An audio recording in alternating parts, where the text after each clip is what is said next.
Bismillahirrahmanirrahim. Assalamu alaikum. This is me, Nadia Rajput from DESI TV USA. Let's have a look at the special report. Redistricting, the battle over drawing political maps, is once again at the center of America's democracy debate, with midterm elections approaching. Legal experts, lawmakers, and civil rights advocates warn that the way these maps are drawn could shape the nation's political future for decades to come. Texas, in particular, remains the focal point, where allegations of race-based gerrymandering and minority vote dilutions are raising concerns. A recent event titled Redistricting Battles Erupt Ahead of Midterm Elections brought together leading voices to unpack the challenges, controversies, and consequences of redistricting. Texas has been a Republican stronghold for decades, and Richards, governor from 1991 to 1995, was the last Democrat to hold statewide office before losing to George W. Bush. Since then, no Democrat has won a statewide election, and Texas has remained firmly under Republican control. The last Democratic U.S. Senator, Robert Krueger, lost in 1993, and no Democrat has carried Texas in a presidential election since Jimmy Carter in 1976. Representative Jean Wu, Texas Democrat. Jean Wu warned that Texas Republicans are deliberately redrawing maps to expand their control, often through race-based gerrymandering. He stressed that such taxes harm minority communities and cautioned that unchecked changes to representation could pave the way for authoritarian politics in America. Dr. Sam Wang, Princeton University. Dr. Sam Wang explained that redistricting laws are vary across states, making the process highly complex. He described Texas' lack of regulations as a Wild West environment and called its current maps the most extreme gerrymander in modern voting rights history. He noted that gerrymandering has declined nationally since 2012, but emphasized the importance of state-level advocacy for reform. Sara Rouhani, NAACP Legal Defense Fund. Sara Rouhani highlighted census data showing growth in the black population, while noting this is the first redistricting cycle without Voting Rights Act pre-clearance. She detailed ongoing litigation in Alabama and Louisiana and affirmed that legal efforts are actively defending black voters' rights in the courts. Thomas Sains, MALDEF. Thomas Sains argued that Texas' current maps already maximize Republican advantage and that further expanding would require violating the Voting Rights Act. He criticized misleading claims by state officials, confirmed plans for litigation, and raised concerns about Latino vote dilution despite increased Republican outreach efforts. Collectively, the speakers underscored that Texas redistricting efforts raise serious questions about racial equity, democratic integrity, and the future of fair representation in the United States. With lawsuits looming and minority communities disproportionately affected, the battle over maps is set to shape both the midterm elections and the broader directions of American democracy. American Community Media Weekly National Briefing. I'm Sunita Sarabji, your moderator for today and co-producer of our weekly news briefings with my colleague Pilar Marrero. As we come online this morning, the Texas State Senate is taking a vote, and they may actually have finished the vote. I didn't get to check in the last 10 minutes on newly drawn congressional district maps with the aim of picking up 5 Republican seats during the midterm elections.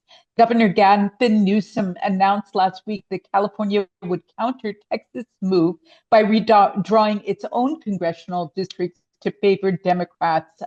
These trigger maps will go before voters on November 4th, and the California State Legislature is also considering these maps as we speak.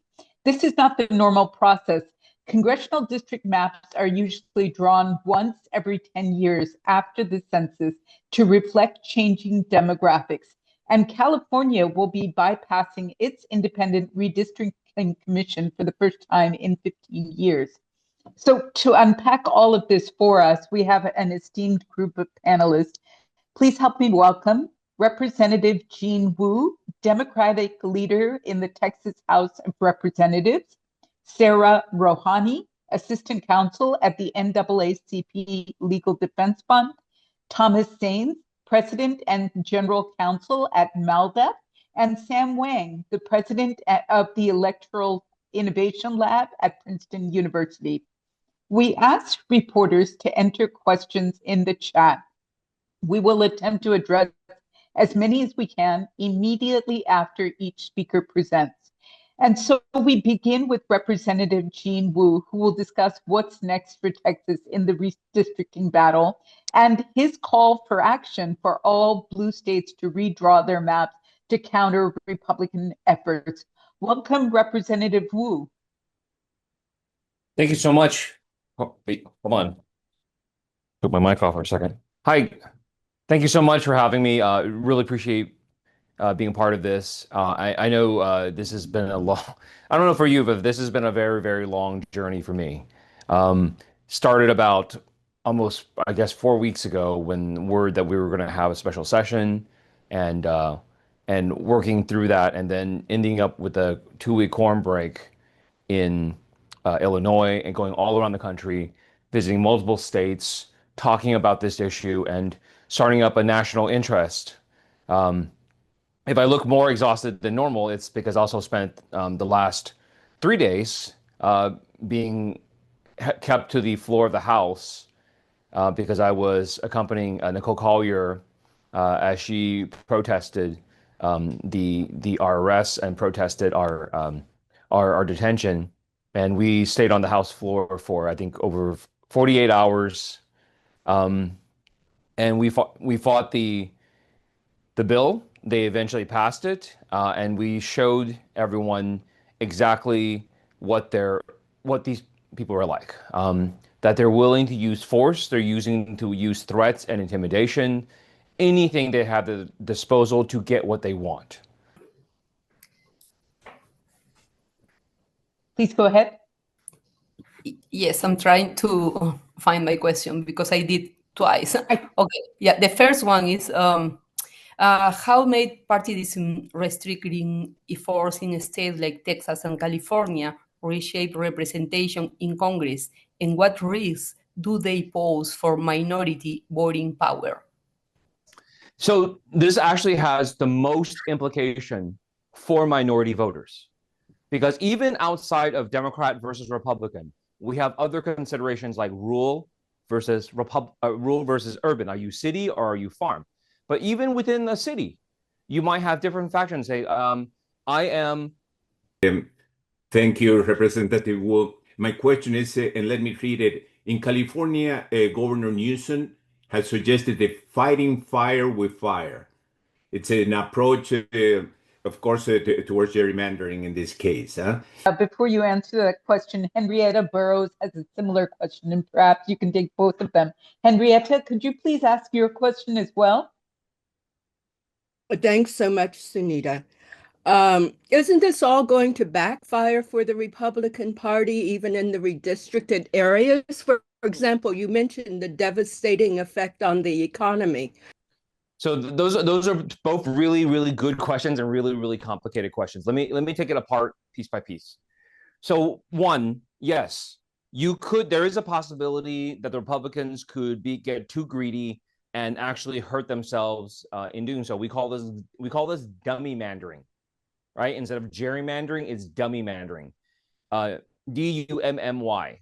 Basically saying that you got so greedy while you're trying to gerrymander that you made the districts too thin, that you gave the majority, you thought there was enough majority Republicans in one side to carry the district, but you drew it thinner and thinner. See, I understand now. Thank you. Thank you so much, Representative Wu. Please stick around for a final round of questions if you can. And there are several questions for you in the chat. If you could answer them there, that would be great. We move next to Dr. Sam Wang of the Electoral Innovation Lab. to go into a greater detail about what redistricting efforts across the country actually mean for our nation. Welcome, Dr. Wang. Hi, thanks for having me. Let me, in the brief time I have, try to couch this a little bit broadly and lay out some principles that may be a little bit different from how people on this call typically think about voter rights or about how communities get represented. Sorry about that. I was trying to unmute. I had a bunch of questions, but Please ask one. I just wanted to start off with the first one, which was how has partisan gerrymandering affected elections in the past? For example, the 2024 election. Broadly speaking, there is not that much competition in congressional elections because people choose to live in neighborhoods and communities where they often are surrounded by people who think similarly to them politically. And so I would say about 80% of congressional districts in the United States. Okay, I unmuted. My question is, with the continuous attack of the Voting Rights Act by the Republican Party, will we see the nation going back to days where Blacks and other people of color have to take various tests, like how many bubbles are in a soap bar, or how many jelly beans are in a jar? Do you see us moving to an era where we're going back as a nation? Well, there's certainly no denying that I would say voting rights in many ways peaked in the 1990s. It was really, we didn't know how good we had it at the time. It's like that movie, The Matrix, which is based on the claim that human civilization peaked in 1995 or 1999. And so in many ways, voting rights was at its apogee at that time. The way I would put it is this. The swing votes on the United States Supreme Court are currently Brett Kavanaugh and Amy Coney Barrett. And I'm just going to say that as a fact without making any. Good afternoon. It's great to be with all of you. And thank you, Dr. Wang, for the segue. So I'm going to go back in time just a little bit, start with the census, and provide some background of the federal landscape. The 2020 census results revealed that Black populations were increasing while white populations were decreasing, including in key jurisdictions where the Legal Defense Fund has worked for decades. And the data was really clear. The population growth in this country over the last decade has been driven by voters of color, and new electoral maps should reflect greater electoral opportunities for Black voters and other voters of color. Elena? Yeah, hello. Thank you, Sunita. So I have the following question. So why legislators who don't take into account Black voters and other minorities groups, they are not held accountable for their actions, especially when those redistricting cases go to the Supreme Court? In my understanding, that might be the reason that some people prefer just not to vote, and because they just don't trust the government. Thank you. Thank you. Yeah, I think there's numerous ways to think about that, but I stated earlier that maps are the most fundamental building block of democracy in this country. If people do not have the recognize that their vote doesn't matter, if there are lines that are drawn in a way where they feel like their vote doesn't matter, then it's really hard to get people to turn out to vote. If our promise of democracy isn't realized at this most base level, I don't think it should be, voters should be treated in a certain way because of that. I think that means a system has failed them. And in Louisiana and Alabama, very amazingly, it was demonstrated in the 2024 elections that those new majority Black districts had the smallest voter turnout gap among Black and white voters. So it really serves to demonstrate that when you create these opportunities for voters, they really can take advantage of them and do take advantage of them. And I think the question about the second question about the legal avenues, I will just say, I think it is a little bit disheartening for people to see when they're continuously advocating for maps having success at lower court levels and it continuing until 2025. I think that that's also something that can be disheartening, but I think just the sheer fact of these victories in 2024 demonstrates that this is, once these efforts are successful, it does encourage people to come out and actually vote. Thank you, Sunita. So, in understanding what's happening in Texas, I think it's important to begin with something Dr. Wong mentioned, and that is that the current congressional map drawn by Texas legislature in 2021 is already an attempt to maximize Republican advantage. The state of Texas legislature and governor have been in Republican hands for a number of decades, and every decade they attempt within the law, as they see it, to maximize Republican advantage. Indeed, in many of the voting rights challenges to redistricting in Texas in the past, the state has asserted that they were not acting based on race, but acting based on trying to maximize partisan advantage. Thanks so much, Sunita. You say that Pam Bondi misstated the truth about redistricting, which assumes a lack of knowledge. However, don't you think the misstatements were intentional with a full knowledge of the facts? So unclear. Certainly, Pam Bondi does not know voting rights. That's not her history or experience. And the Department of Justice has lost most of its voting rights experienced lawyers. Tariq Khan has a question. Tariq, will you ask your question, please? Yeah, my question was that, can you hear me? Yes, we can. Okay, my question was that since we have a lot of Asian American, running for, different posts, whether it's a Democrat or Republican, so this gerrymandering or this redistricting, I'm pretty sure it's going to hurt our candidates. But what can we do in order to encounter this? What measures, what steps we can take so it does not happen? What are our rights, as a Asian American or minorities especially in Texas and California, because this is happening most in these states. Thank you, Tariq. So let me say in Texas, what we can do is demonstrate that race is what motivated the changes that were made in the map. Now, as Dr. Wong indicated, the Asian American community is not large enough in the state of Texas or concentrated enough to create a majority Asian American congressional seat. But they are an important part of coalition districts that came through the natural redistricting process in areas like Austin. But if the Texas legislature considered race unduly in moving voters around, including API voters, then that is unconstitutional independently of the Voting Rights Act, which starts with whether you can create a majority minority district comprised of a majority from one minority group. So there are tools under the law, under the racial gerrymandering law, to demonstrate that in fact the Texas legislature unduly considered the race of API voters in separating them or splitting them or moving them from one district to another. But ultimately, long term, and this gets to your larger question, it really is about demanding accountability in our redistricting processes. Dr. Wong talked about some of that. But one thing to consider is even in a state like Texas, where there are no controls and the legislature draws the lines, what we have seen more recently is federal courts deciding that the litigants on our side, including MALDEF and our clients, can't access important evidence under the doctrine of legislative privilege. So much evidence of intentional racial discrimination, of intent to dilute minority votes, has been lost to us in the current litigation because the courts have concluded that even consultations with outside third parties are somehow covered by legislative privilege, a doctrine first developed to ensure that legislators legislating on any topic would be candid in their conversations with each other.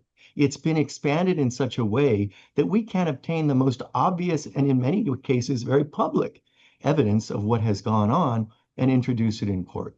So we can all work to introduce reforms, even at the basic level of waiving legislative privilege when it comes to redistricting, to ensure that there's greater accountability in the future when lines are drawn. Thank you so much. I know we're a little bit over time, but I'd like to ask each of our speakers to conclude with a 30-second soundbite, their most important takeaways from our briefing. Representative Wu, if you're still on, could you give us a quick soundbite? Here's the most basic thing. This is all happening because Americans have chosen not to pay attention to politics and to what's happening in their country. This is happening because they can, because they've been able to get away with it for so long that they feel free to now. America is headed towards true authoritarian rule.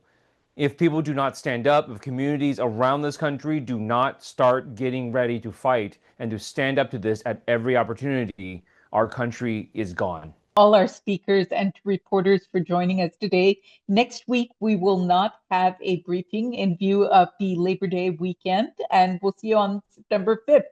Take care.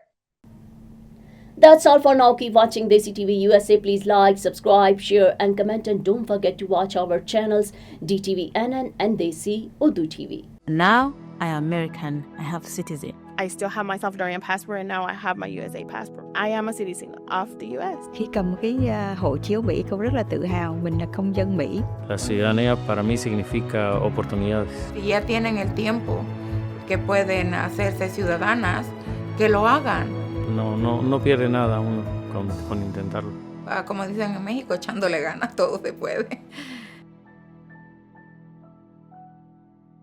Neurological care is a pressing healthcare challenge in Pakistan. That's why Helping Hand USA is building Kind R, a world-class hospital with 130 plus clinics that is set to establish new standards for neurological care in Pakistan.